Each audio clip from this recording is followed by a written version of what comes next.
આજે સમગ્ર વિશ્વમાં ભગવાન મહાવીર સ્વામીનો 2624મો જન્મ કલ્યાણ દિવસ અત્યંત હર્ષોલ્લાસ સાથે ઉજવવામાં આવી રહ્યો છે। વડોદરા શહેરમાં પણ જૈન સમાજ દ્વારા વિવિધ સંતોના નેજા હેઠળ ભવ્ય શોભાયાત્રાનું આયોજન કરવામાં આવ્યું। શોભાયાત્રામાં જોડાયેલા શ્રદ્ધાળુઓએ જણાવ્યું હતું કે ભગવાન મહાવીરે બતાવેલો અહિંસા અને સત્યનો માર્ગ આજે પણ એટલો જ પ્રાસંગિક છે। હાલમાં જ્યારે વિશ્વના અનેક દેશો યુદ્ધની પરિસ્થિતિનો સામનો કરી રહ્યા છે, ત્યારે મહાવીર સ્વામીનો શાંતિ અને જીવો અને જીવાદોનો સંદેશ સમગ્ર માનવજાતના કલ્યાણ માટે અનિવાર્ય છે।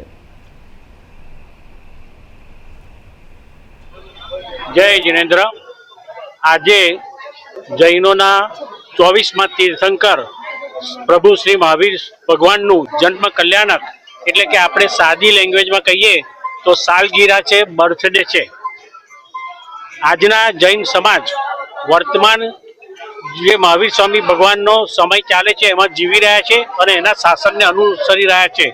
ભગવાન શ્રી મહાવીરના કયા પ્રમાણે સંપૂર્ણ જૈન પંથ ચાલે છે અને અહિંસા પરમો ધર્મ એ જૈન ધર્મનું સૂત્ર છે। અત્યારની પરિસ્થિતિમાં અહિંસા પરમો ધર્મના સૂત્રને વળગીને જો વિશ્વના તમામ દેશો અને તમામ નેતાઓ વર્તે તો આજની જે પરિસ્થિતિ આપણી થઈ છે એ ના થાય, અથવા તો એ થઈ ગઈ છે તો એને સુધારવાનો મોકો પણ અહિંસાથી જ મળવાનો છે। આજનો જે કાર્યક્રમ છે એ શરૂઆતમાં સવારના 5:30 વાગ્યાથી આ મહાવીર સ્વામી જિનાલય જે દેખાય છે ત્યાંથી વડોદરા શહેર તથા વડોદરા શહેરની આજુબાજુના ગામોમાંથી ભાવિક ભક્તો આ પ્રભુના દર્શનાર્થે પધારે છે।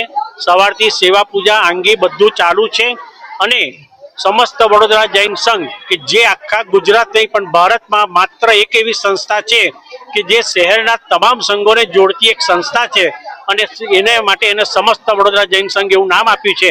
એના દ્વારા માળવી નજરબાગથી એક શોભાયાત્રાનું આયોજન કરવામાં આવ્યું છે।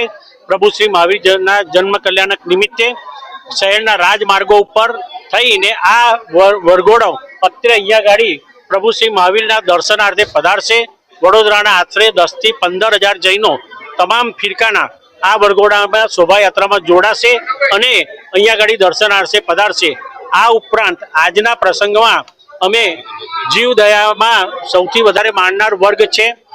ભારતભરની 16,000માંથી 12,000 ગૌશાળા જૈનો દ્વારા સંચાલિત કરવામાં આવે છે। એના આ મહાવીર ભગવાનના જન્મ દિવસ નિમિત્તે અહીંયા એની જીવદયાની ટીપ કરવામાં આવે છે અને દરેક લોકો ઉદાર હાથે એમાં ફાળો આપે છે। તદ ઉપરાંત મારું નામ હેમેન્દ્ર શેઠ છે। હું મામણીપોળનો વતની છું અને અમારા જે મામણીપોળ સંઘના જે કંઈ કાર્યક્રમો થાય છે એમાં એક સામાન્ય કર્મચારી તરીકે હું સેવા આપું છું।